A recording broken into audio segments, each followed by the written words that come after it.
good morning kapwa. Ngayon po nito po tayo sa isang birthday. Ayan, dito po sa bayan po ng Nagkardang, Laguna, Barangay Banago, kung saan po tayo po ay naarkila.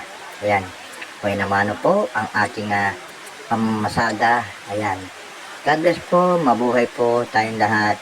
Nandito po ako, mag-i-enjoy po dito po sa birthday ito.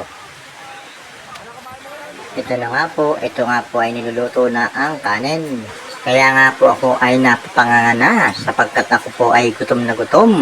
At kami po ay naligaw pa sa aming pupuntahan dahil ang karsada ay pinalawak na. Hindi ko na natandaan kung saan. Ayan, pero kami ay nakarating din. Nakita ko na yung tanda ng daan. Ayan, malapit na. Ayun, ito nga po palang ulam, napakadami. Mabubusog ako nito. Ayan, naku. Lang magbalot ako pag uwi, tapos nakakaya. Ito, kakilala yung iba. Ayan. Ayan na nga po, yung may birthday. Ayan.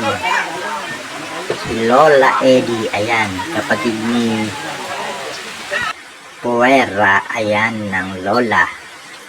Kaya na nga po, ang dami na nga pong bisita. Ako nga po ay nakakain na. Nasa isang sulok. Kumakain na po ako. Bahala sila. Ako'y gutom na. Ayan si Lola Eddie. Ayan. Kanyang 80 taon na edad. Ayan. Sa buhay po ngayon, bibihira po ang nakakarating sa ganitong edad. Ayan nga po ang mga kapatid ni Paring Pidi Buera. Ayan, shoutout sa iyo, Kabukid. Pidi Buera, ayan. Ayan, si Naruto ang tagahalo at saka si Anton ang nagluluto. Ayan, huwag niyo pong kalimutang subscribe ang aking channel, Roynilo Mix TV, at huwag din niyo pong kalimutang pindutin na notification bell para update po kayo sa aking mga video. God bless po, mabuhay po tayong lahat.